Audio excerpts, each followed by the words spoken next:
We can start. We are live. Hello and welcome to our first webinar on camera marketing. We are all slaves to our smartphones. People everywhere are exploring this world through their cameras and want to create content on behalf of brands because it's fun, it's useful, and it's relevant. So Exchange for Media and Snapchat together present you this seminar or this webinar on the power of camera marketing. So our today's session would lay foundation for the importance of camera, especially for brands and marketers. The session will begin with a live presentation on the topic, the power of augmented reality. And it will be followed up by a panel discussion by industry leaders on the same topic. So to begin the session, we would want to invite Mr. Dante Dichico. Dante leads international expansion and growth for Snapchat's advertising business. He's currently building Snapchat's partnerships with global and local brands and markets in India, Japan, and the entire APAC region and Europe also. Dante has been with Snapchat for 5+ years, building Snap's global accounts business, overseeing the revenue strategy and partnership for the Discover premium content business. Prior to his time at Snapchat, Dante was working with BlackRock, overseeing over $40 billion in global assets under management. He has received his BS from Stanford University. So over to you, Dante, and I hope I pronounced your name correctly. So please take us through this interesting presentation that you have for us. All right, well, thank you so much. And just for the record, you killed it with the pronunciation. It was amazing. So thank you. All right, well, hello, everyone. I'm thrilled to be here with all of you today. I had the pleasure of being with the Exchange for Media team at the Maddies last year in October in person in Mumbai. So hopefully the next one we could all be in person, but webinar will do today. So hope everyone's doing well, and most importantly, staying safe during these uncertain times. We find ourselves in a new world still yet to be defined. And amidst the many challenges we face as a society, we all share a desire to uplift our global community and to try to make a positive impact. Even though we can't be together in person today, we want to share with you some of the exciting things the Snapchat team has been working on. On June 11th, we hosted our second annual Snap Partner Summit virtually. The keynote featured product announcements, highlights from the Snapchat community, and celebrated our partners who have created incredible experiences for Snapchatters worldwide and also in India. The keynote featured Snap's co-founders, Evan Spiegel and Bobby Murphy, as well as other members of the Snap team. We're excited to bring some of these updates for you today, as well as to talk about the power of the camera. As you guys already got a little bit, I'm Dante Dichico. I lead international expansion for our advertising business. Over the last year, I've been working very closely with many of our clients and partners in India, and I already miss the amazing food and incredible people that have been there, and I really miss our office views from our office in Lower Parel in Mumbai, and hope to be back soon. Little bit of a background on me, and it's a bit intertwined with the history of the company. I've been at Snapchat for over 5 years, but even before that, I went to university with the two co-founders of Snapchat, Evan Spiegel and Bobby Murphy. And this picture right here I'm showing you is an image of the Blue House. This was Snapchat's original office in Venice Beach, California. And Snapchat really was created at a very interesting time because when the founding of Snapchat was in fall of 2011, and Evan Spiegel and Bobby Murphy were kind of finishing up college at that point. You think about the people finishing college during that year started college around the fall of 2007. Fall of 2007 was when Facebook was gaining a lot of usage with college students as well as other forms of social media. So by the time that we were all seniors, we'd have this exciting social platform that we've been using for the last 4 years, only to wake up and realize that every single moment, whether we liked it or not, now live permanently on the internet. And it's amazing to share photos and videos with your friends, but we were kind of the unique generation where the generation a little bit older than us didn't have that tool when they were in college, and the generation a little bit younger than us weren't naive enough to post their entire lives on the internet. So my generation, along with our co-founders, were uniquely positioned to be the one where we had 4 years of our entire college experience up there. And then also with the iPhones and kind of smartphones in general really gaining in popularity by that year, the environment was ripe for a mobile application that allowed people to share moments with their close friends and family in an ephemeral way, a way to really be yourself, live in the moment, express yourself, but not have it live forever. Because you think about having a conversation with one of your best friends, you would treat it differently if it was being recorded. No pun intended, because we're being recorded right now. But you get what I'm saying, where you're more free to be yourself if it's not. And I think that's what Snapchat really breaks down that communication barrier and allows people to truly be themselves and experience life with their friends through the Snapchat camera. Here's a quote that our founder Evan made in 2012. Snapchat isn't about capturing the traditional Kodak moment. It's about communicating with the full range of human emotion, not just what appears to be pretty or perfect. And couldn't have summed it up better myself. So just a brief overview, kind of what we're going to cover today in this keynote right here, and then we'll get right into it.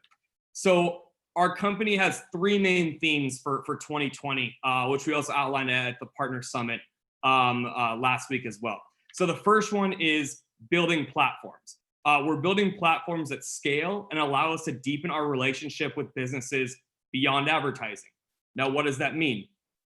That means, as I was just mentioning earlier, we built a platform for communication where you can move beyond a lackluster text of good morning to the richness of face-to-face communication, where you aren't broadcasting or commemorating, you're using the camera in the moment for that one person that you're talking to.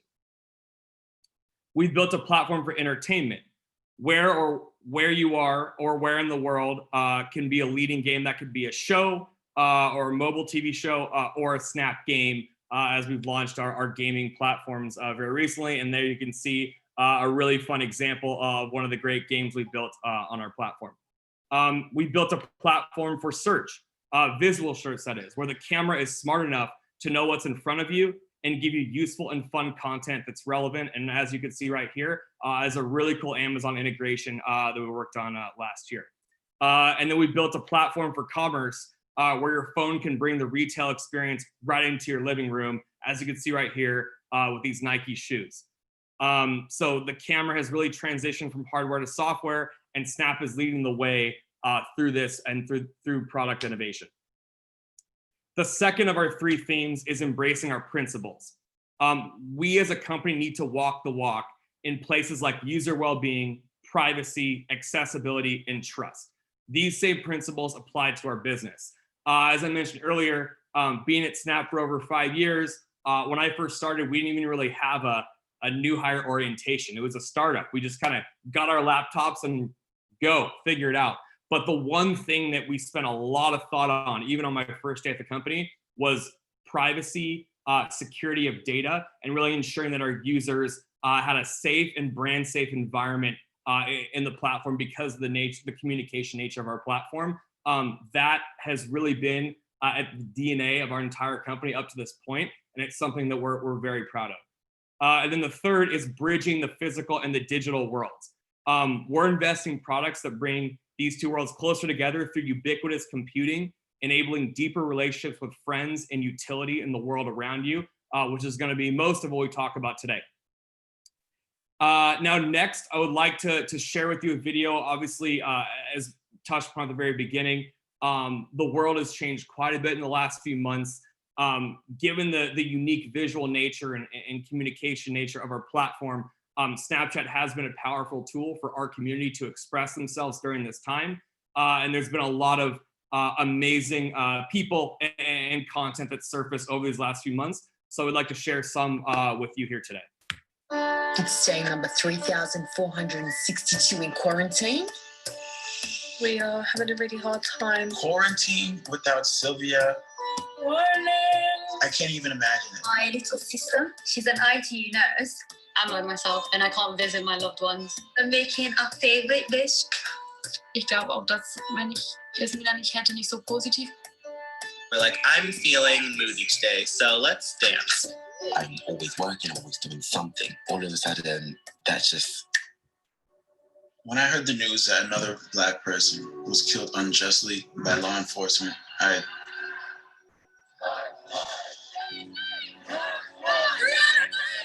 felt a wave of emotions. I felt hurt, shocked. numb, angry, because I could be next. That could have been my father. That could have been my friend. We are tired. We're tired. Systematic racism is a virus in itself. There are a lot of people out here risking their lives on the front lines, protesting, advocating for change. Me and Trell, when I was out protesting, he was making sure I was safe. As a Black person, As a young person, it is my job to demand justice. I have hope that our world won't be like this forever. sarà semplice ritornare all'abitudini che avevamo prima. We are the generation that use our voices, and we are very proud of our voices.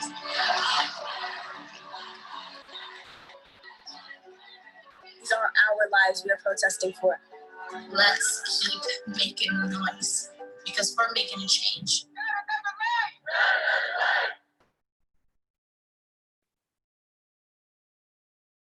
And given all that's happening in the world, we truly believe that real connections are more important now than ever.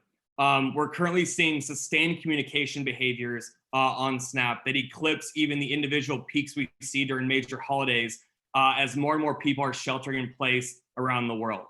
We've seen a sharp increase in group activities across chat, calling, and Snap games, and communication with friends has increased by over 30% in the last week of March compared to the last week of January, with more than a 50% increase in some of our larger markets. So given this uncertain time, we have seen our community really turn to Snapchat to express themselves and communicate how they're feeling with their friends, as you saw in that video, because we are a safe environment where people can really feel free to be themselves.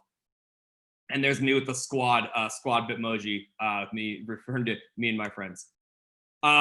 And then also having communication with real friends is fulfilling and frequent behavior. So over 60% of Snapchat's daily active users create snaps with our camera every single day, and an average of 30 app opens occur on our platform per user per day. So I think when you think about what truly differentiates Snapchat's user behavior in terms of our core product value, it's really friends creating content with our camera and then communicating it with their friends.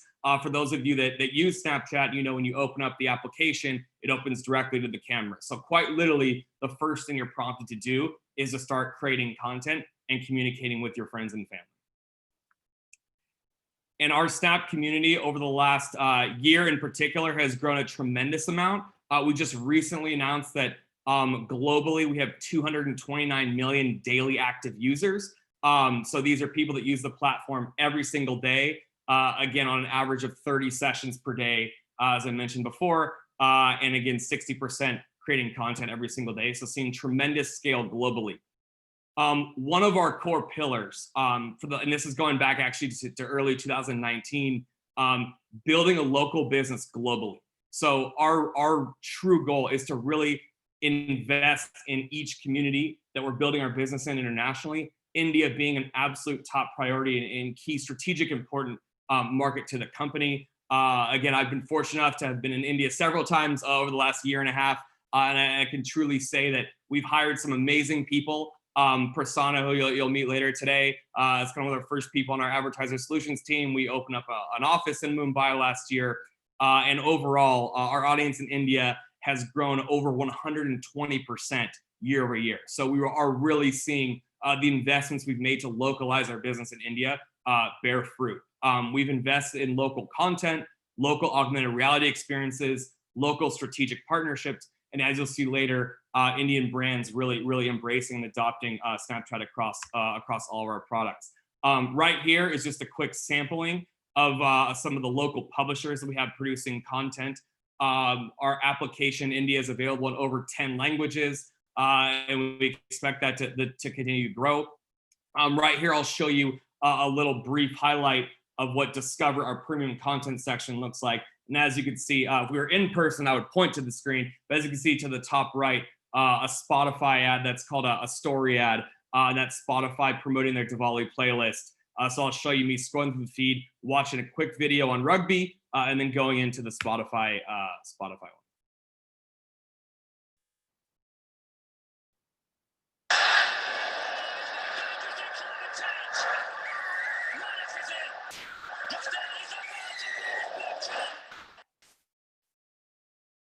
And then I go right back to my content, and I'm pasting my Spotify story ad. Spotify sunte ja. Download the music app for free. And within there, I can swipe up. And if I have Spotify downloaded on my phone, it prompts me to add the playlist. If I do not, it'll prompt me to install the app. So we see that seamless integration with our content experiences. Our user base is also unique. So as you can see right here, this is exclusive daily reach on Snapchat of our 16 plus user base. I can highlight right there, for example, YouTube. So 18% of Snapchatters in India are not reachable on YouTube on a daily basis. 59% of our Snapchat users in India are not reachable on Facebook on a daily basis. And 70% of our 16 plus audience are not reachable on TikTok on a daily basis. These are significantly larger numbers than I think a lot of our clients and partners would initially expect. And that really shows the unique kind of use case of Snapchat, which is creating content with the camera and sharing it with your close friends. Very different than traditional social media behaviors of more passive content consumption in a feed. So we really see that unique user behavior really driving the Snapchat audience exclusivity that we're seeing. And then here's some just good insights for our audience in India. Gen Z Snapchatters in India are over 2.5 times as likely as Gen Z non-Snapchatters to be using social media to share details of their life, and also twice as likely to be sharing photos and videos of others. So you have a highly engaged user base really looking to stay up to date with the news, stay in touch with their friends, and researching and finding products to buy. Gen Z Snapchatters in India are 65% more likely than Gen Z non-Snapchatters to have liked and followed a brand in the last month, and almost twice as likely to have clicked on a promoted or sponsored post. So highly engaged user base who loves brands and loves to continue to build the relationships with brands within our platform, within our ecosystem. All right, now let's talk about the future of the camera. And it feels like everyone today is talking about AR, but sometimes people forget that the foundation of AR experiences is the camera.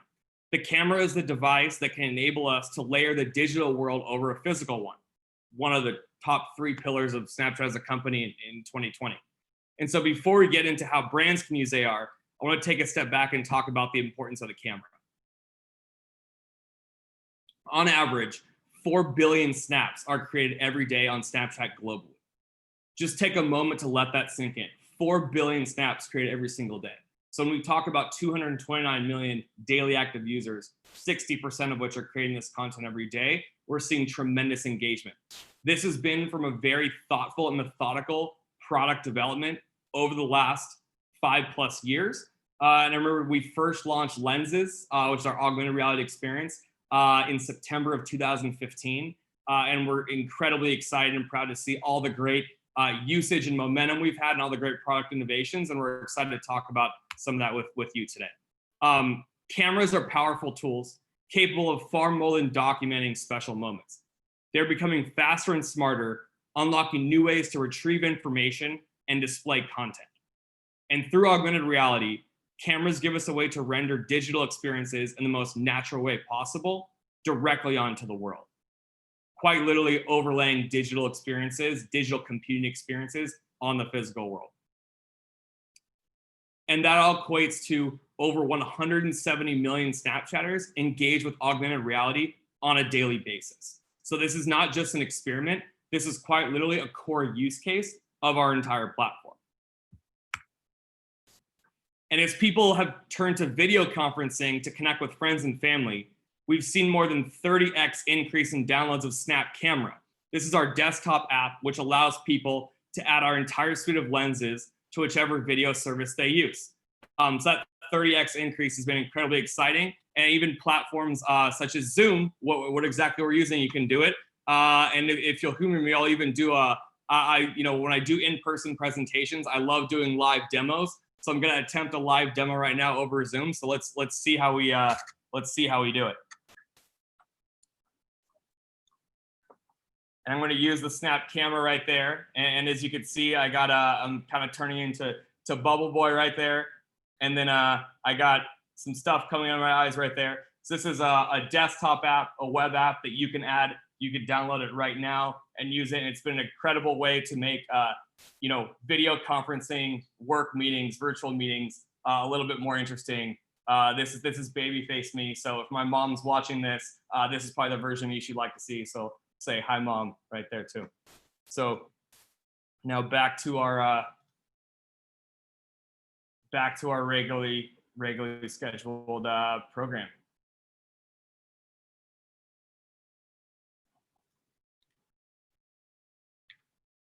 "75% of our community engage with AR lenses every single day, as you can see. Swipe up rates for sponsored lenses have increased by 22% during late March. So as brands have continued to adopt augmented reality experiences, we've seen a tremendous amount of engagement there as well. Playtime with sponsored lenses, branded lenses, has increased by 18%, and sending snaps with the lenses increased 37% during late March compared to late February. So we've seen a tremendous uptick in not just consumer augmented reality experiences, but also branded augmented reality experiences. And we'll go into some examples of that in a minute. We're also in awe of the great adoption we've seen from Lens Studio. So Lens Studio is another desktop app that we've used, and we've really created open source developer tools. So now anyone can create an augmented reality experience from home. We launched for free. We launched this nearly 3 years ago, and we took the same design team that creates AR lenses for hundreds of millions of Snapchatters to make it available to everybody. Today, there are tens of thousands of creators using Lens Studio, and they've made over 1 million lenses over the last 3 years by our community. Snapchatters are engaging with lenses made by our Lens Studio community more than ever before, with top performing community lenses reaching billions of views on Snapchat. Over the past year, we introduced new capabilities to help you take your creations even farther. And as you can see right here, some of the incredible engagement there. Lenses made by our community via Lens Studio are up over 30%, and over 900,000 lenses have been created by this. Right here, we have over 130 plus certified lens creative partners, and that list is rapidly growing. We even have partners, a local partner in India, superfan.ai, is a certified lens creative partner, and they've actually helped us create some incredibly engaging branded experiences on Snap through there. So seeing this really blossoming ecosystem of building augmented reality products using these open source developer tools has been a phenomenal way for Snap to really democratize the production of augmented reality. And most recently, we launched a new way to make lenses right from your desktop that's even simpler. So maybe for some of those of you who aren't necessarily 3D designers, but still want to create cool augmented reality experience on Snapchat, we've launched Lens Web Builder, which is the first free self-serve AR creation tool that can enable your team to build a lens in moments and is connected right into our self-serve and buying flow. So from an ads perspective, you can target, bid, and promote your campaign to customers instantaneously. Over the last year, we've launched 25 new landmarkers around the world. This is essentially where we build an augmented reality experience around an international, really famous landmark. And then we've also added 3D face mesh and skeletal tracking, some cool features there as well. And in terms of bringing the magic of AR there, this is one of my personal favorites, the Gateway of India in Mumbai.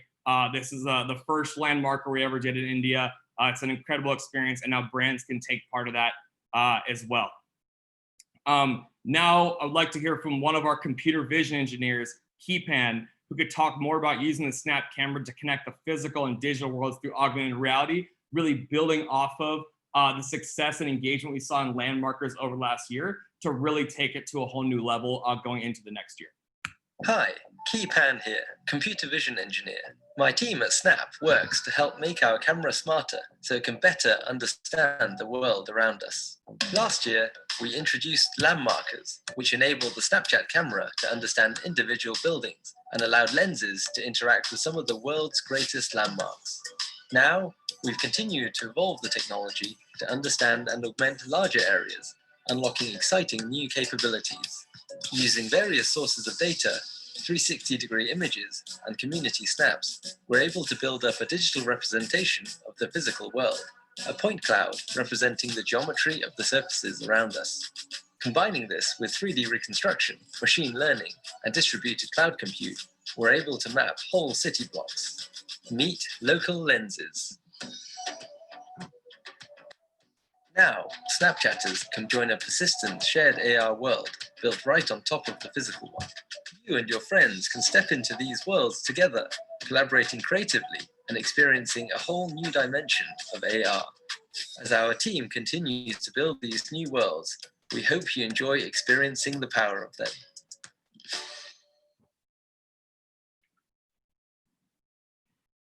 And as the camera becomes a key part of how we live our lives and where we spend our time, brands are discovering the impactful ways they can connect with their customers and develop authentic, immersive experiences to drive their business objectives through the camera.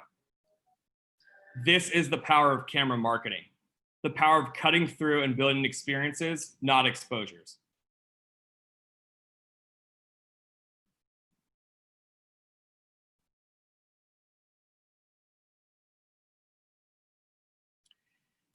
And AR is just one part of your strategy, but it's an incredible way to increase your impact.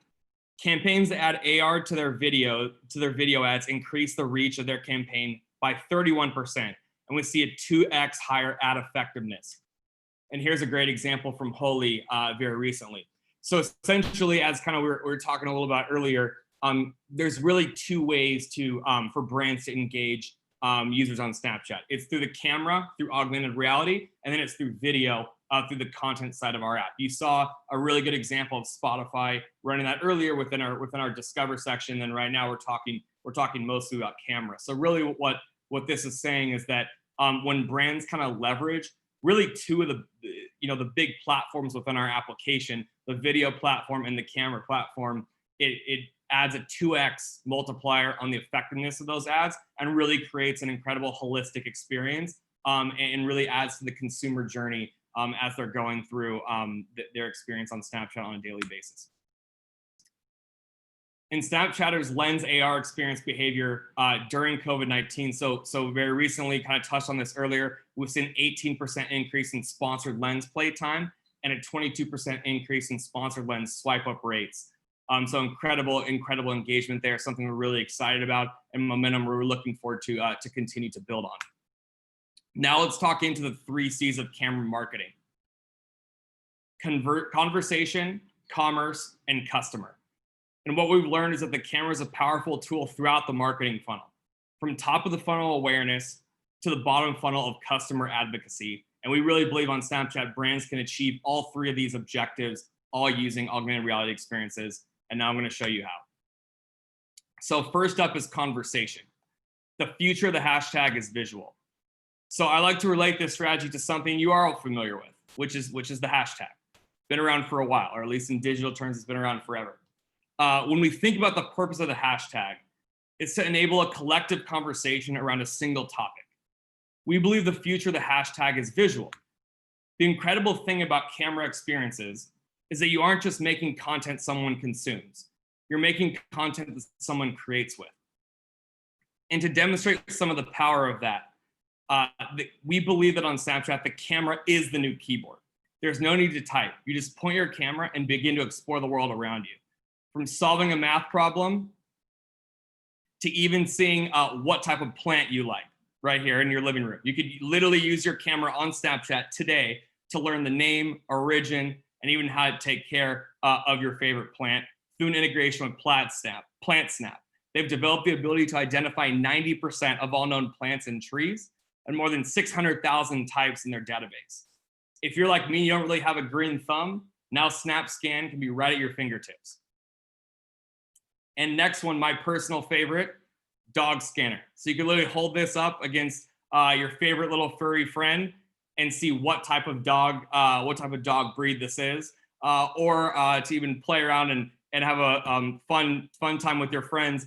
You could even point the selfie camera and see what type of dog you most resemble. Now, to demonstrate the power of Snap's camera's ability to use AR to drive conversation, I want to share a great example from the Cologne Zoo in Germany. Thinking about the topic of wildlife conservation, which is especially relevant as we're all reeling from the season finale a couple months ago of Tiger King. This topic is important for a business like the Cologne Zoo to not only speak about, but create a platform for others to speak on their behalf. Let me play for you this short case study, as I think it's a phenomenal example of how a business can not only join, but be an impetus to continue an important political and societal conversation.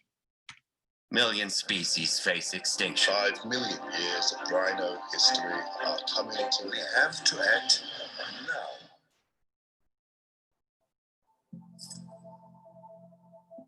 Every year, more than 200 species go extinct.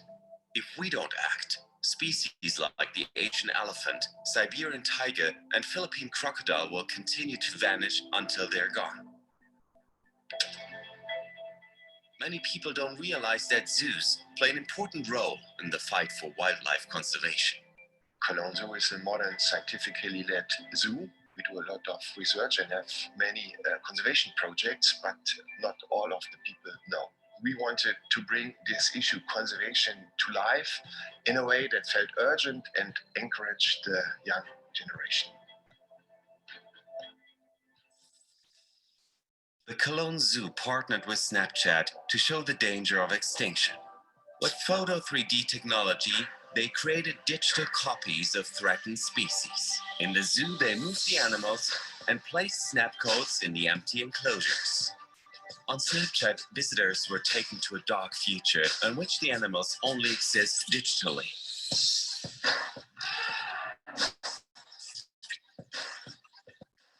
The lenses educated visitors about the threatened species and encouraged them to act. The project became national news.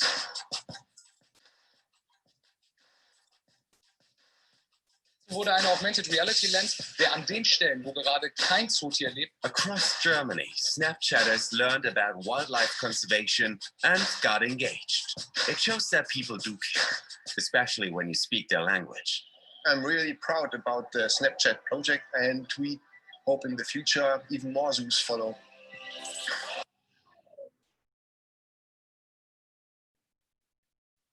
It's an example we're incredibly proud of, because really using the incredible powerful technology of our camera and the ability to create augmented reality experiences, but to really drive a conversation forward and to educate our audience. Now moving further down the funnel is the second core strategy of the camera, commerce. Product visualization and trying with AR is one of the most common use cases for the technology because of how powerful it is. The Sephora lens enabled customers to try various shades of lipstick and seamlessly move into the purchase funnel on the Sephora website, as you can see right here. This is an important time for beauty and personal care brands to think about the camera as a core part of their content strategy for their products, especially as people become more conscious of sampling products in store. And in light of this COVID environment, as everything's really moved even more digital, product trials through the camera, we think is an even more important, even more critical use case now than when this was, this example happened a few months ago. Dior is another example of a brand that not only reproduced their incredible suitcases in AR, but made them accessible from the canvas of their postcard, a much smaller and cheaper way to allow customers to try before you buy. As you can see right there, an AR suitcase coming out of this card right there. We can play around with it and then click on that button to find out more information.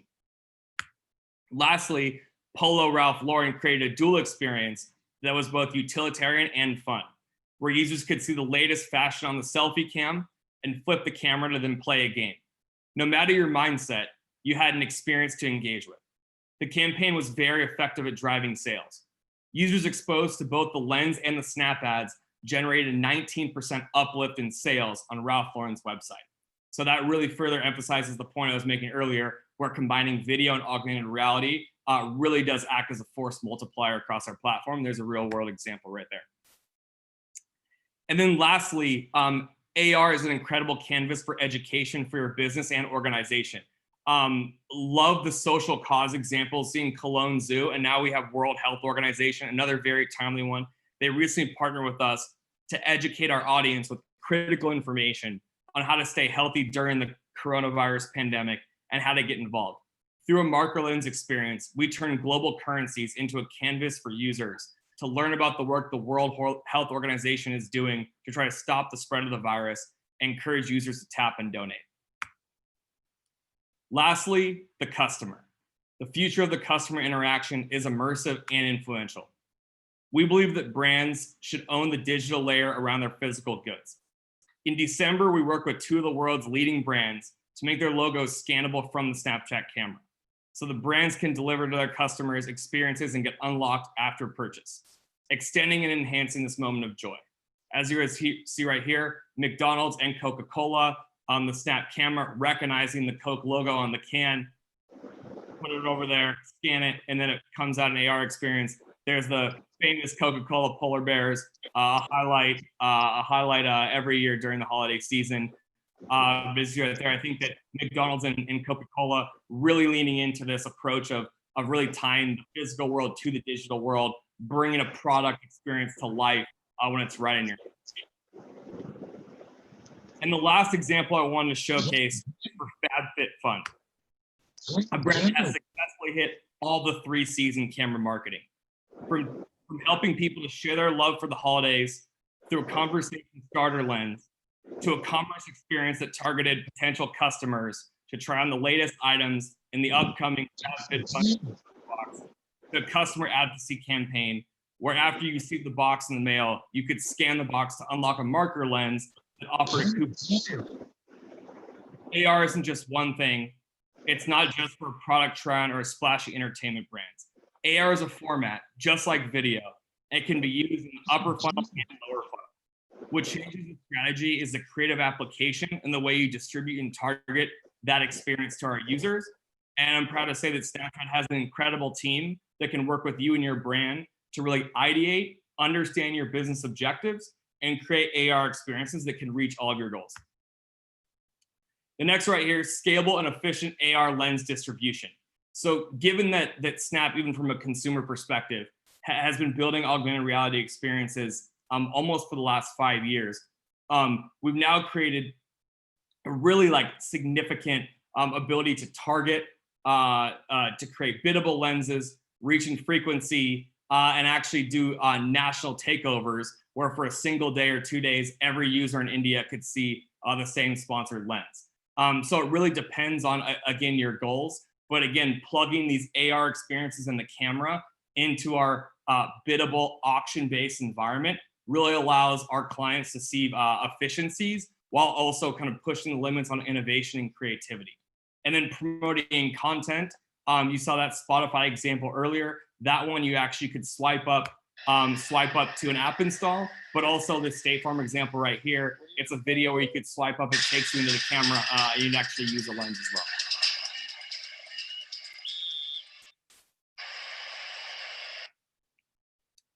And now lastly, let's take a look at a few success stories that we've recently seen in India. Earlier this year, for the launch of season 2 of the hit show 4 More Shots Please, Amazon Prime Video wanted to bring fans closer to the show and to connect with their real friends while doing so, all within a lockdown environment. The result, for this core idea, Snap partnered with Amazon Prime Video to build a holistic campaign leveraging 2 AR experiences, a Snappable, which is a gamified AR experience, and a karaoke lens, along with Snap ads and story ads, focusing on the show's core demo of 18+ females in India.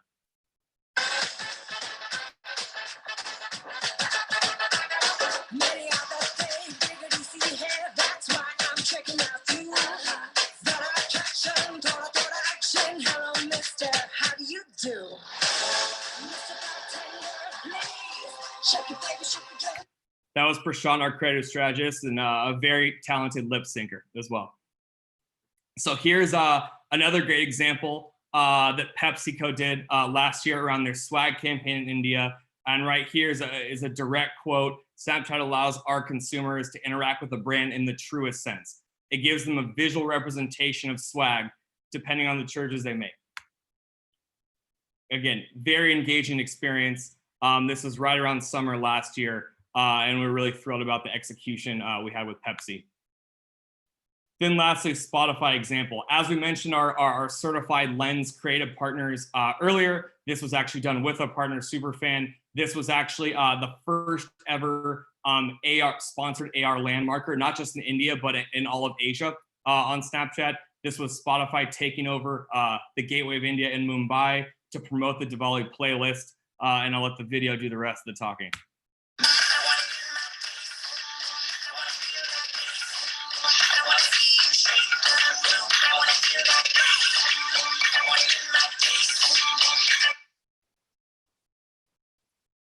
We were very excited about that one. And lastly, I'll close you out on this is one of our spotlight videos that originated in India, but this was actually a spotlight video for Snap globally as well.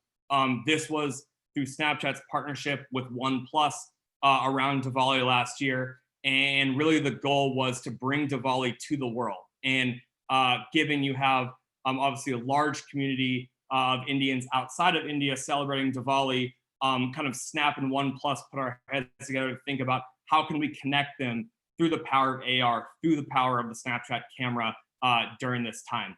So I'll play this for you right here. It's a fantastic testimonial and great execution.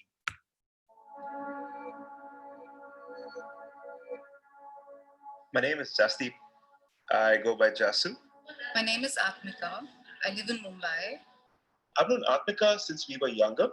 We did everything together. Just got very close during school. I was like practically adopted by Atmika's parents. Eating dinners with us and part of the family. Atmika introduced me to my wife. One of my closest friends and my biggest support system. I moved from Mumbai to London to pursue a career in data analytics. Jasu's been part of the Diwali celebration for the last 15 years. Diwali to me is basically the festival of lights. Symbolically, it's about the triumph of good over evil, therefore light over darkness. Not having Atmika around for Diwali is actually a bummer. I know, I really miss him on Diwali, to be honest.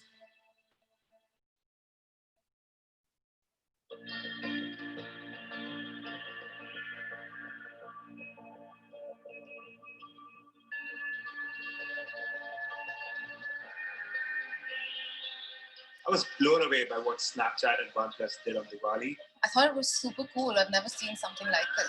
And the fireworks, I was instantly brought back home. Having seen the landmark of AR at the same time with Atmika. It was exciting to kind of share this with Jasu.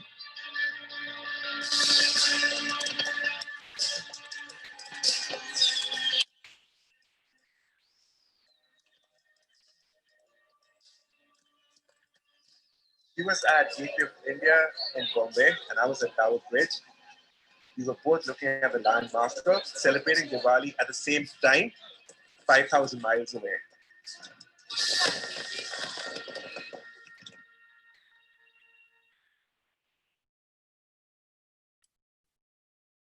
And with that, the future is in your hands. So thank you all so much for taking the time today. We're thrilled to share these exciting updates and the 3 C's of camera marketing and a lot of things that we can do and what we're working on. And we really look forward to working with you all and continuing to build our augmented reality and camera presence in India in the future. So thank you very much. Thank you so much, Mr. Dichiko. It was really a very, very insightful and interesting presentation. Now, can we have our panelists online? I mean, if you can switch on your cameras, I would want to introduce. I think this is in alphabetical order. When you both, all of you are, I mean, as good as it can be. So I have Mr. Ganish Bahl, Director, Digital Marketing, Vivo, with us today, and Mr. Bahl is currently leading digital marketing for Vivo India during his Earlier stints, he has been instrumental in setting up digital precedents for brands like Tech Mahindra, Samsung, and Micromax. He has always been persistent in evolving the digital ecosystem and unleashing new digital innovations. His commendable work in the field of digital marketing has won a lot of applause and awards. Welcome, Mr. Bahl. Thank you. Thanks a lot. Our next panelist is Mr. Neel Pandya, Head of Media, L'Oreal, a marketing professional with extensive experience in digital and traditional media strategy with focused digital marketing and research expertise. Mr. Pandya currently works with L'Oreal India, managing the media planning and buying for its large brands. In his last roles, Mr. Pandya has worked with Unilever and Vodafone, along with being the youngest media head in the country for both L'Oreal and Vodafone. He is the winner of Great Visionaries Award 2019 and winner of India's Top 40 Under 40 Disruptive Minds. Glad to have both of you on the panel. Now, a good panel has to be moderated by somebody who understands the subject very well. So we have a very good moderator with us today, Mr. Prasanna Raman, Advertiser Solutions Lead, Snap India. Mr. Raman is Snap's first sales hire in India as an Advertiser Solutions Lead. He has a rich experience of over 14 years in the field of digital marketing and sales. He has worked with companies such as Google, IPG, and Group M India, and his recent stint was with Facebook India as an agency partner. I'm looking forward to this interesting discussion. I think I should quickly switch off my mic and camera and pass it on to Mr. Raman to take this forward. Thank you, Nadia. We never complain about too many cameras. We are a camera company, so we never complain about that for sure. Awesome. So great to have both of you, Ganish and Neel, as a part of this discussion. I think I wanted to jump right in. We just spoke about the 3 C's of camera marketing. Dante spoke about that. Just wanted to understand what was, your first memory of having used camera, like any camera in life. We could start with Neel. Okay. I was listening to Dante. I mean, the 3 C's, what he mentioned was quite relatable. Well, while I was listening to Dante, I believe, Prasanna, I came across my version of 3 C's, which are more relatable because I had a camera in my hand. And that goes as capture, connect, and create. And it's more relatable to individuals and brand marketers also. For individuals, capture the moment, connect with your friends on WhatsApp, online, and create memories out of it.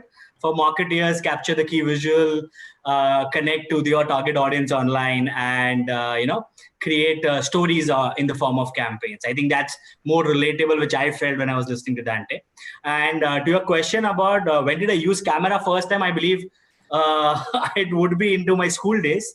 I think I borrowed a handset camera of Kodak with those rolls inside it, and you can click only 30 pictures per roll or something like that. And I was going to a trip to Goa, and I had borrowed it from my elder brother, and he'd give me 100 instructions how to use in one thread. If anything happens to the camera, you're dead. So while I was on my trip, most of the time I was looking at it, I have only 30 pictures to capture, let me wait for the right moment. And by the end of the 30 pictures, I realized that I couldn't capture the right ones, but I left it towards the end. So while I came back and when I had to pay to print those rolls at the studio, my dad was like, dude, what did you do with the camera? I mean, none of the pictures are worth even for the printing version. So I think we are lucky today with phones having cameras, in fact 3 cameras, and unlimited capacity. So it's a theory, you click 10, edit 2, and upload 1. So I think that's how we will continue living in the current times. That's my small story on how I would have used camera first. But interesting how customized didn't feature as one of the 3 C's that you came up with, considering your coffee mug says Neel on it. Okay, so Ganish, over to you. What has been your earliest experience of using a camera in life? So I'll go back to my early childhood days. I still remember the first time. Actually, my father used to do a lot of photography. So the first time he gave me that the Kodak same the roll camera and all, and I was trying to actually click my pet. I had a pet named Lucy, She was a small comedian that I was trying to get the perfect shot. And I did not realize that actually I finished somewhat like Neel. I actually finished the entire role without actually capturing the perfect shot. So I really, when I think about it, and actually when this entire discussion that I was having with the Exchange for Media team, when they gave me this topic, actually I just thought about it that thankfully nowadays we don't have those roll cameras. Otherwise, companies like us would never have been into existence. Yeah. and I guess that the 3Cs that Neel mentioned all about, I guess it's all about how digitized the industry has become, and how thankfully all digital cameras are helping the brands to actually click, capture, and I guess upload. And thankfully, all your 10 is capture 10, then edit 3, and upload 1. Story is actually getting easily manageable in this current scenario. Otherwise, imagine clicking 30 and only uploading 3 would have been a really. I know. The kind of, like everybody wants to go for perfection, and therefore, that ratio is like really skewed towards 30 totally. 1 and stuff like that. Yeah. Awesome. With that background, I just wanted to understand from you guys, do millennials and Gen Z audience fit in your strategy when you are, planning for your respective brands? So, Ganish, why don't you go first? Neel, how the industry actually shapes up, or now how the industry is shaped up, and I guess with the current scheme of things and how the market is moving. Obviously, Gen Z, millennials, everyone has got different set of product lines and different set of offerings that are there for different set of audiences. So someone is obviously a little more camera. So example, if I'm only talking about our industry, someone is actually a little more camera centric. Someone is going more about performance. Someone is a little more about maybe the selfie camera. So Gen Z, or either you talk about millennials, everyone has got a different set of needs. So as a company and as an organization, especially an organization which is trying to, probably you can say, trying to become a big technological leader in the market, we majorly have a big challenge of how to create a right mix of a product which can actually offer all the best offerings to either the millennial or the Gen Z. No matter whichever audience that we are talking to, we should be offering the right set of mix. Example, someone might want a different set of offerings or a different set of performance. So we need to package it well and offer them in the right manner or in the right mix, so that it could be taken up by the right audiences. So both of them, I would not put you can say a particular percentage behind it, but yes, both of them are equally important for us. Got it. What about for you, Neel? If you define the age group of these two, which is like, the millennials, which are like born after 82 up till 95, and the Gen Zs were born after 95 till 2019. And you look at the absolute number of these population is 400 million each. And that comes to like a 65% of the country's population. So none of the brands will not have them as part of their strategies. I believe that's the first clear answer to your question. Second clear answer to that is also that, these are the guys who are, if in case your brand is not targeting these people, but targeting the elderly ones, these are the guys who are influencing the elders also in the house. So somewhere or the other, you are indirectly talking to them, and you need to ensure that, I think Ganesh mentioned that, there are certain difficulties in which marketers have in order to talk to them. I think we at L'Oreal have multiple brands who talk to these generation a lot, and there are certain do's and don'ts which you need to take care of it. I mean, and a couple of them I would like to mention here is, first of them is that, don't sell, hard sell to these guys. They want to learn, they will be sold on experience. So it's a 25-75 strategy. 25% of your content time, do it on hard selling. 75% sell them experience. These guys are also all about videos. I mean, imagine the YouTubers or the influencers guys are generated out of these guys. So, if you want to talk to them in the right way, in the right video content. These guys love and brand engage with them. Don't leave them aside. I mean, respond to their feedback, suggestions. There's also a study which says that, end of the day, if any of these generation will purchase a product, if after seeing like 5 to 6 reviews minimum. So they want to engage. And lastly, I think Ganesh mentioned again was about that these are smarter kids compared to most of the digital marketers also. So respect their privacy. End of the day, don't chase them blindly with retargeting and XYZ. Exactly. I mean, they know more than most of us. So respect the privacy, respect their thing, and if you cater all of this thing together, you're going to win them for long term. Okay. The interesting point that you left with when in this answer about, you can't take them for granted. You need to, up your game because they already more often than not, they know more than you. So in considering this kind of a scenario, how do you keep your brand relevant in this changing times, like, where, the whole world is going into, is expecting some kind of an immersive engagement from brands? Have you ventured into augmented reality, considering the kind of audience that that you just spoke about? Okay. I mean, it's a very contextual question, Prasanna. I mean, we are into a pandemic, which is all about social distancing, lockdown, and technology is booming these times. I mean, I read an article the other day which was titled that technology is the Cupid of COVID. And I was surprised to read the article, but actually, end of the day, it's playing that role. Technology is enabling all of us in somewhere or other in the form to reach out to the customers. I mean, and we at L'Oreal believe that beauty and tech is a perfect match. I mean, beauty is all about visual beauty. It's all about socially shareable. Tech, on the other side, is more about smartphones, as Ganish is working with another organization, and it's also about smartphones with camera, which is three cameras these days.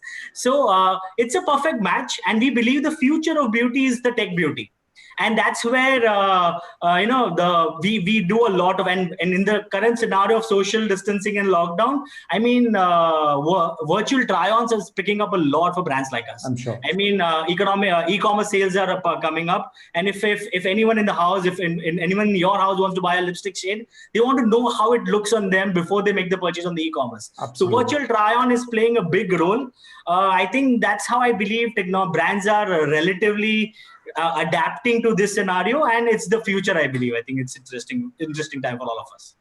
Got it. So what's it for you, Ganish, in terms of keeping your brand relevant in these times? Like, what has your experience been? So I'll take a lead from what Neel said and basically try to connect it back. So we are a technology brand. We're just trying to be relevant in these times, and currently most of the decisions that we are taking, and like Neel also rightly mentioned, we are into a pandemic. Most of the decisions that the consumers are making, actually it's occurring because it's a mix of fear and convenience. Examples like what Neel took and what Neel mentioned, that maybe what lipstick shade is looking best at me. That's majorly that I'm actually not willing to move out of my house. Plus, I'm looking at the convenience of how it will look at me because normally, what's the consumer life cycle? What's the journey?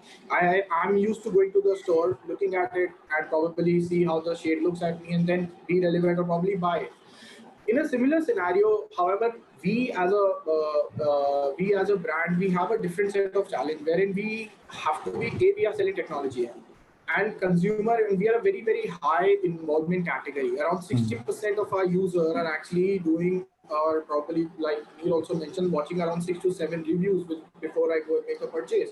And when I say a purchase, still being how the industry is, our consumers want to have a look and feel of the product before I make a purchase. Because I'm just taking a very basic example, like how we are talking. I flaunted my phone, Neel flaunted his phone. We are actually need to see that how the phone looks into our hands and how the experiences of the product. Absolutely. So we have really been trying to do a lot of innovation in this time of pandemic, and we have not put our guards down wherein we have not probably done something. We have launched a product also, and I guess we've partnered with partners like we've done some work with Snap also, and we've partnered with a lot of work with Facebook.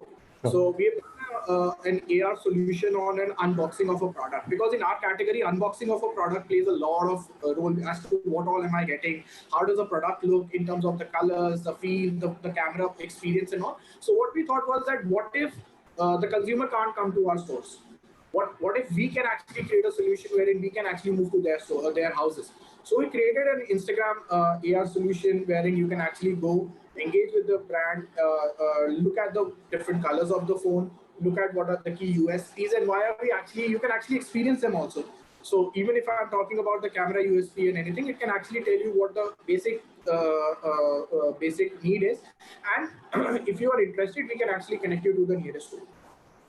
So the intent is that we have to make the user journey very, very seamless and very, very easily adaptable in this time, because the consumer is very, very scared.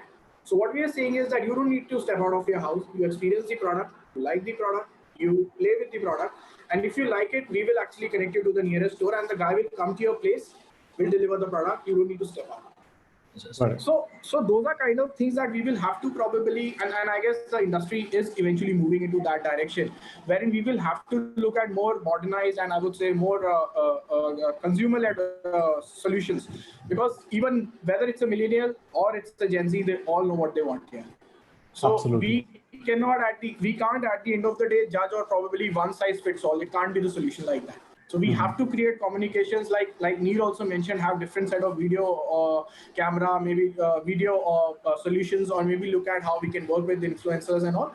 But with all these things, we have to look at that how we are trying to make that problem of the user that is there simpler, or probably making a solution or giving a solution to the user. Got it. No, I think the clear theme of this discussion seems to be that adapting to the new normal and ensuring that be it beauty or be it for a tech OEM, either cases, I think giving them a virtual try on in certain cases. The use cases may be different between the two categories, but there's an underlying theme of having to change and step up your game. So that seems like the underlying theme of this discussion. So with that in mind, I wanted to ask you, probably, Neel, you're going to go first. How do you pick relevant partners or platforms when it comes to, scaling your business in these times? If you can talk us through some of that. It's a very common question, Prasanna, I get to hear when I interact with most of the platform guys. But there's no rocket science. Let's be very honest. It will be same for what I will say and what Ganish is going to answer after me. It's very simple. Planning is very simple, to be very honest. There are 4 to 5 things which a brand guy will look into it before selecting a partner or a platform. First of all, what's the objective of the brand? Brand's campaign. Is it awareness? Is it conversion? Is it engagement? And basis the objective, the weightage of platform spends will vary from one object to the another. Simple. Sure. Second thing which most of us look at is that is my TG available on the platform in a sizable portion? Yeah. 550 million internet population, it's obvious that every platform will have all the TGs. But is the TG available on a particular platform in a sizable portion? That's the second thing I will look at it.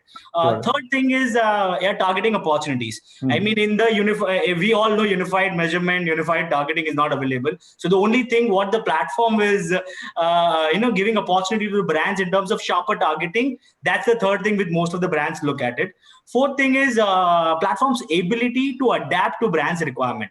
If the platform is really not capable to bring in change, technologically available, then the brand will hesitate to go to that particular platform. So is the platform available and capable to bring in the change? And lastly, I'm a media guy. Efficiency is what I need to live with. And cost efficiency, I put it in the end. And when I say efficiency, I really don't mean cheap versus expensive. It could be in the form of that which platform is generating more business to me. And ROI on that basis also is important. Absolutely. I think these are the 4 or 5 simple fundas which anyone need to answer before selecting a platform. Correct. I think it's probably a difficult task of answering the question, considering Neel said, you ask anybody, more or less you'll get similar answer, but I'll still get Ganish's point of view on what you think are factors that would matter to you. I'm really baffled as to what to add, because it's a perfect answer what Neel gave, and it's like what I could have added to it is like probably along with that in adaptability, if you have creative capabilities, I guess that's an added advantage. Because that is what a lot of times what marketers have is they have the best platform but not the best creatives to run there, or they have the best creatives but not the best platforms at times they choose. So that is something that I feel from a digital standpoint, if we get the mix right along with the right side of creatives, I guess it's a win-win for both of us.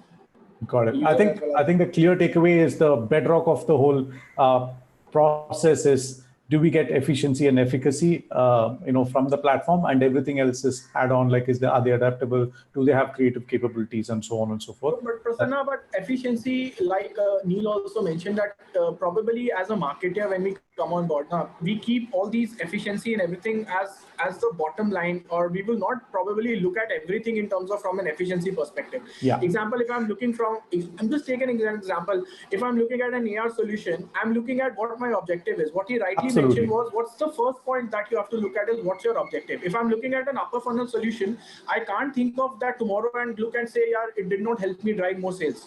It did not help me drive more conversions or maybe a footfall to the stores. So if I'm looking at upper funnel solutions, so accordingly, I will automatically say, then you have to be very, very clear on what your objective is. And then you have to come back and tell or probably go back and evaluate that efficiency is there or not there. But the first thing or the key metric that everybody needs to look at is A, objective, B is fitment. These two things are very important for everyone. Awesome. Hey, so can't agree more with that. So just one last question, I think, that I would like to ask you guys is to understand, do you guys think augmented reality is mainstream already, or do you think it's getting there? What is your sense? Because in some would say it's the future and some say, it's already here, we're already experiencing. What's your sense of, is augmented reality, is it mainstream already or not in India? So I'll say, Prasanna, actually I did we have been associated with augmented reality quite a lot, and we've done a lot of work on augmented reality. I guess over the last 6-8 months, we've been really doing a lot of work. I remember doing a campaign with Snap also during last Diwali, wherein actually we got into engagement, and I was just, while Dante was talking about the 3 C's and all, I was actually looking at the consumer or some engagement that I could talk about. So I really remember that campaign wherein we actually got the Sky Laltain thing, because we had a campaign. Absolutely.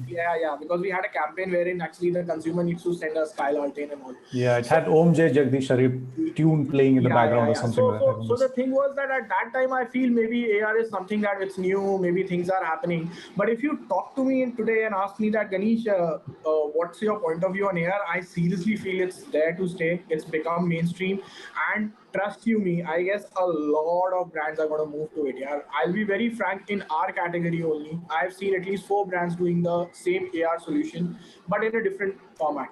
Yeah. But the intent is, everybody knows that the consumer can't go out. And I guess Neel also mentioned that the consumer, so even people are trying lipstick shades. So you can understand the importance of how the technology is actually, what's the, I would say, the role changing thing that the technology is playing into this entire scenario.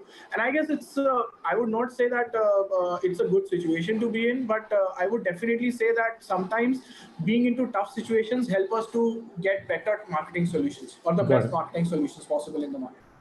Got it. Neel, anything you wanted to add to it? You're mute, Neel. You're mute. We still can't hear you. Neel, we can't hear you. Can you hear me now? Can you hear me now? Yeah, loud and clear. Yeah. Technology, boon and a bane. Prasanna, if you remember, 5 to 6 years back when we were in Group M and I was at Vodafone, and we used to talk at that point of time, is digital the current future? That situation, digital is the current scenario for all of us. Now the question arises that is what in digital is the mainstream now? And that's where AR, VR comes into consideration, I believe. And, I believe if you see this industry's growth, it's growing at 50-60% CAGR globally and India both. So that's where most of the brands and all of them are investing into this industry. So it's the mainstream right now. And to be very honest, why it is mainstream, when you realize anything is mainstream, when you start seeing it in your surroundings. Yeah, I went like a couple of quarters back, my grandma had to do some eye operation or something like that. And the doctor showed my grandma everything on AR, VR, how he's going to do the operation, how stuff are going to happen. So that's what school teachers are teaching the kids through AR and VR. I mean, people like us are using virtual try-ons into AR and VR. I think that answers fairly that, AR and VR has become the mainstream and it's there to grow from now. And to be short answer to the question which you said. Awesome. So that's all the questions that we had today, but thank you so much for taking time and, joining us in this discussion. I think the one thing that we are leaving today with everyone is that AR is mainstream and it's here to stay. But like both of you agreed, I think it's always has to be tied back to a business objective and, in most of the camping planning. So that's what we leave you guys with. And Nazia, over to you. Super. Thank you very much. Really a very, very interesting discussion. And I think this webinar and all of this is also possible because of this AR and VR and all those things that you guys have introduced. And I would like to thank Mr. Pandya and Mr. Bahl for joining us. And I would request I will Mr. Raman recorrect you one more time. It's Pandya. I will just recorrect you. You said twice Pandya. It's Pandya. It's last. I'm sorry, Mr. Pandya. Is it correct now, Mr. Pandya? So thank you, Mr. Pandya. Thank you, Mr. Bahl, for joining us. I now would want Mr. Digashu to come back and take up questions. We have flooded with some 20 questions already. And if Raman, you can take this forward. Yeah, Thank cool. you so much. Thanks, Neel. Thanks, Ganish. Thank you. Thanks. Bye-bye. Take care. Yes. Awesome. Cool. So we might not have time for all the questions today, but we are happy to take some of these questions between Dante and I. For the other questions, I think we are happy to get back to you over email. Firstly, I think thanks for staying connecting to this webinar today. And one of the first questions that we have today from people that are attending the session today is in terms of in the current scheme of things, do you think the common perception is Snapchat generally has audience which are under the age of 18? Is that true for India? Is the question that we have, one of the questions that we have. I can take that. So that's a common perception that a lot of people think that this is only teenagers that are there on Snapchat and so on and so forth. But data shows us in India that we see closer to 20% of the audience, only 20% of the audience are under 18. So a large chunk of audience are still above the age of 18. And these are people that come from densely populated cities and towns. Yeah, we have younger TG, but we have, that's only 20% of the TG, which is under the age of 18. So that was one question. And the second one is, Dante, if you can take this up, what type of ad formats does Snapchat support? Yeah, thanks, Prasanna, and thank you, audience, for the question. So essentially, as mentioned a bit earlier in the presentation, the two broad categories of ad products on Snapchat are augmented reality and video. Augmented reality takes place within our camera platform, and video takes place either in between our friends' stories or within the discovered part of the platform. Even taking a further step back, one just important thing to keep in mind from Snapchat product philosophy perspective is the same product engineering team that designs our consumer products also designs our advertising products. So we'll never take a consumer experience and jam an advertisement within it. We actually look at consumer behavior, see what parts of the app are resonating with our users the most, where we're seeing the most engagement, taking those consumer products and allowing brands to take part in that experience. Yeah. Just to add to it, in terms of the ad formats that he already spoke about, we have lens and filter. Both are augmented reality options, which can be bought through an insertion order based buy, where you can, for that one day, if you take a national lens, that would be the first lens, branded lens that would appear on the lens carousel on Snapchat when somebody logs in. And similarly for filter as well, that will be the first filter that somebody sees for that day. But it's also possible for you to buy lenses through auction, which is you can bid for a specific lens. But Snapchat, Snap ads and story ads are ad formats that can be bought using either a reach and frequency buy, which most of you would be very familiar with, because you can buy audience with a guaranteed reach and also with absolutely honored frequency cap, and you can decide what kind of frequency distribution is working for you. So reach and frequency, it comes and with a frozen CPM while you book the campaign. And you can also use auction buys to be able to bid on CPM or any other specific bidding methodology to be able to buy Snap ads and story ads. So just to add to what Dante already spoke about ad format specifically. All right. The next question is, why augmented reality on Snapchat when there are other platforms that are offering augmented reality as well? Dante, if you can take this.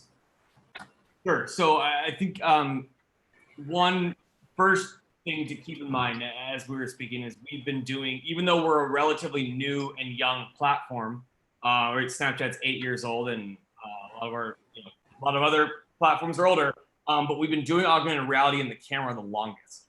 I mean, I think that people are talking about augmented reality a lot now in 2020. We were doing augmented reality in 2015. So I think that we just our sample size, the data, like user behavior, what resonates with brands, what doesn't. We've had just a longer sample size and honestly more people focused on it. And I think with things like the advancement of Lens Studio, where we've really democratized AR production to the world, we've created tools for them to use. We've learned quite a bit. I think to the specific point of when other platforms have augmented reality experiences too, and so does Snapchat, how is it differentiated? I actually love using an analogy. Actually, Prasanna, I think this is one of your favorite analogies that I like to use. Starbucks and McDonald's, right? And think about Starbucks has coffee, and they also have a sausage egg breakfast sandwich. McDonald's has coffee, and they also have a sausage egg breakfast sandwich. Would you say that McDonald's and Starbucks compete directly with each other? No. They both have their own customer base, loyal customer base, and both have their own audience. When I think of getting coffee, I think of Starbucks first. So even though they have the breakfast sandwich, I don't think of that. I think of Starbucks, I think of coffee. That's their core value prop. When I think of McDonald's, I think of the breakfast sandwich first. I don't think of coffee first because the breakfast sandwich is their core value prop. So they both have the same two features, but Starbucks leads with coffee because that's their core value prop. McDonald's leads with the sandwich. I would say Snapchat leads with the camera and with augmented reality. Other platforms may have the same feature and you could say use it, but it's almost like McDonald's with coffee. That's not why you go to those platforms, right? Like other platforms, you go to scroll through a feed, or you go to watch influencers, or you go to watch funny videos, and then you may use augmented reality later. Snapchat, we have 170 million people every single day using our camera. We are the biggest camera platform in the world. And I don't think in India, you have over 25 million monthly users, but they're all using the camera, right? How many other apps do you have that many people using augmented reality in the mobile camera and sharing with their friends every single day? So I think that's kind of really how we view it, where even though the same features may exist elsewhere, it's also what's the consumer behavior, why do people go to it? And then that's when you even get into the technology innovation, like you saw that video with KeyPen in it and talking about just creating AR experiences in spaces and all the different things we're working on there. All right, I think just to add to what Dante said, I think that goes to, that's the reason why how augmented reality is promoted on other platforms also is different from how it's promoted on Snap. Like, for example, when I answered the earlier question, I spoke about how you can make your branded lens feature in the lens carousel.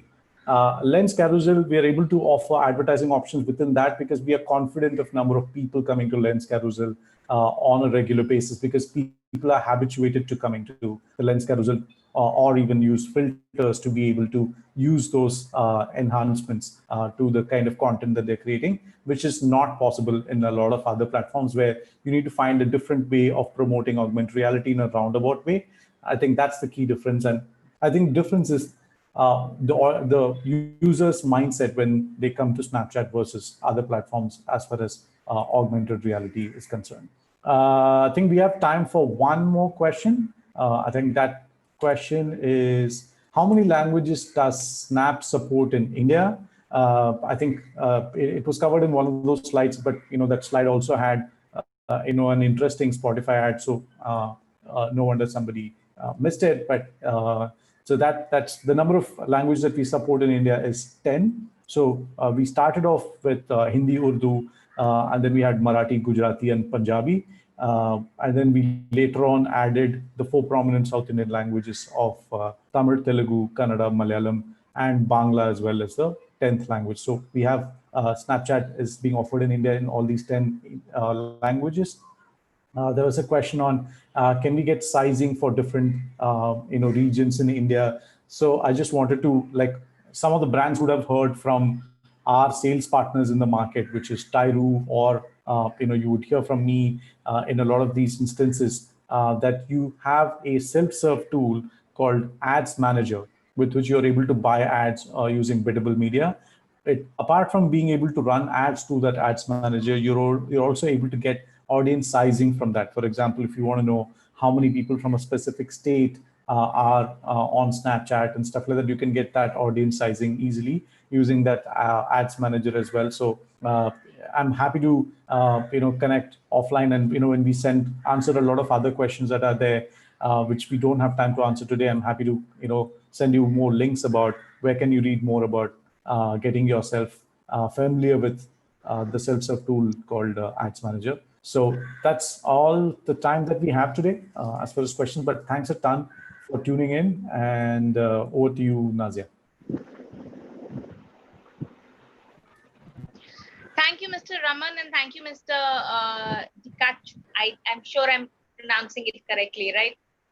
For participating and finishing it so much on time. I mean, this is very rare. People usually end up exceeding, and you still have so many questions, but I think you have some other important meetings or some other engagements lined up, and you have to wrap it up on time. Thank you so much for joining. This was really a very, very insightful session. Camera marketing was something which was also very new to me, and I've really learned a lot today by attending this session. Thanks again for joining us, and we hope to have you guys again on our panel sometime soon. Thanks again. Thank you. Nazia, thank you so much. Thank you everyone for joining. Thank you. Bye.